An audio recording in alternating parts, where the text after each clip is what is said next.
اردو زبان کی ابتدا کے متعلق مختلف نظریات۔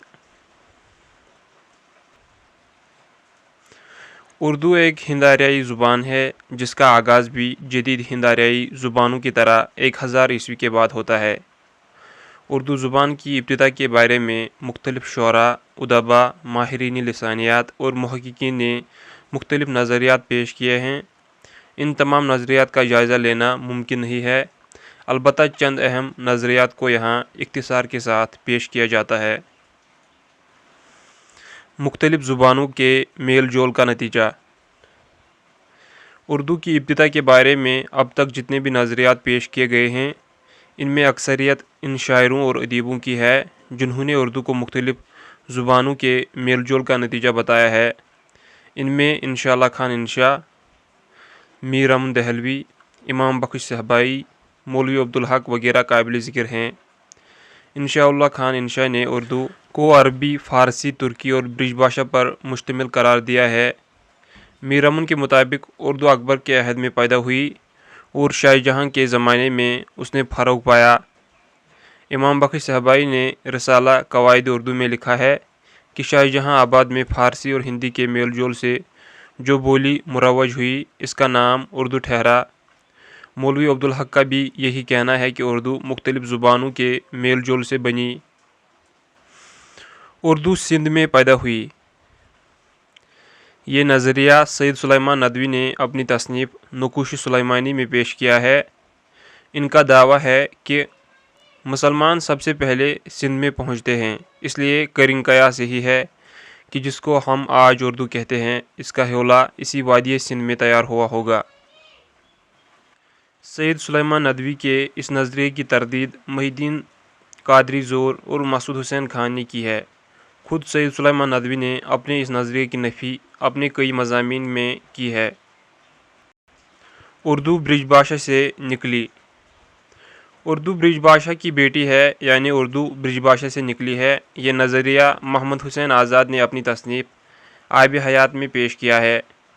اس تصنیف کا آغاز ہی ان الفاظ سے ہوتا ہے: اتنی بات ہر شخص جانتا ہے کہ ہماری اردو زبان برج بھاشا سے نکلی۔ محمد حسین آزاد کے مطابق اردو شاہ جہاں کے عہد میں تکمیل کو پہنچی۔ حافظ محمود شیرانی، مسعود حسین خان اور ڈاکٹر شوکت سبزواری نے آزاد کے اس نظریے کی تردید و تنقید کی ہے کہ اردو اور برج بھاشا کا رشتہ ماں بیٹی کا نہیں بلکہ بہنوں کا رشتہ ہے، کیونکہ اردو اور برج بھاشا میں بعض اہم لسانی اختلافات پائے جاتے ہیں۔ اردو دکن میں پیدا ہوئی۔ نصیر الدین ہاشمی دکن کو اردو کی ولادت گاہ قرار دیتے ہیں۔ انہوں نے یہ نظریہ اپنی تصنیف دکن میں اردو میں پیش کیا ہے۔ ان کے نظریے کی دلیل یہ ہے کہ مسلمان سب سے پہلے تجارت اور سیر و تفریح کی غرض سے دکن کے ساحلی علاقوں میں پہنچے تھے، اس لیے عربوں اور دکن کے باشندوں کے تجارتی اور سماجی روابط بڑھنے سے ایک نئی زبان وجود میں آئی جو بعد میں اردو کہلائی۔ نصیر الدین ہاشمی اپنی تصنیف دکن میں اردو میں یوں رقم طراز ہیں: جب ایک قوم دوسری قوم کے ساتھ بود باش اختیار کر لیتی ہے تو یہ امر ناگزیر ہے کہ بول چال اور کام کاج میں ایک کے الفاظ دوسرے کی زبان میں منتقل ہوں۔ اردو پنجاب میں پیدا ہوئی۔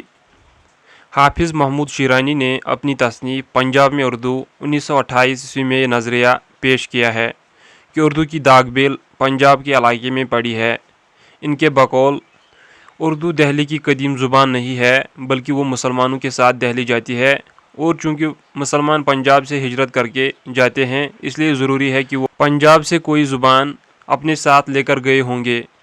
اردو اور پنجابی زبانوں کی ولادت گاہ ایک ہی مقام ہے، دونوں نے ایک ہی جگہ تربیت پائی۔ جب سیانی ہو گئی تو ان میں جدائی واقع ہوئی۔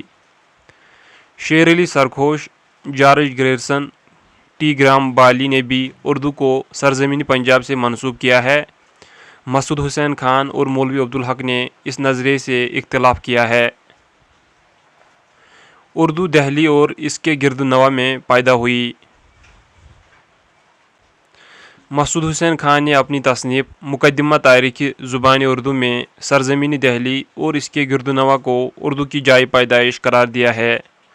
اردو زبان کے متعلق جتنے بھی نظریات پیش کیے گئے ہیں ان سب میں یہ نظریہ اہم اور مستند ہے۔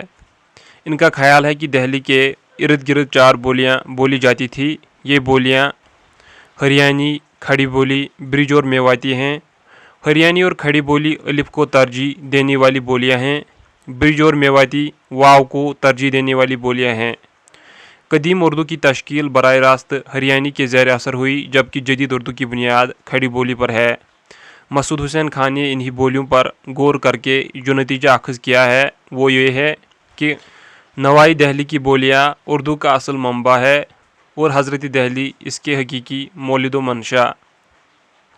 ڈاکٹر سہیل بخاری نے اردو کی جائے پیدائش اڑیسہ کو قرار دیا ہے۔ شوکت سبزواری نے 2 آبا گنگ و جمن کو اردو کا مسکن قرار دیا ہے اور یہ کہ اردو پالی سے نکلی ہے۔ محی الدین قادری زور اردو پر ہریانی کے اثرات کے قائل ہیں۔ ڈاکٹر گیان چند جین نے کھڑی بولی کو اردو کی اصل قرار دیا ہے۔ اختر اورینوی کا کہنا ہے کہ اردو مگدھی سے نکلی ہے۔ بقول سنیتی کمار چٹرجی، اگر مسلمان ہندوستان میں نہ آتے تب بھی جدید ہند آریائی زبانوں کی پیدائش ہوتی، لیکن ان کے ادبی آغاز و ارتقاء میں ضرور تاخیر ہو جاتی۔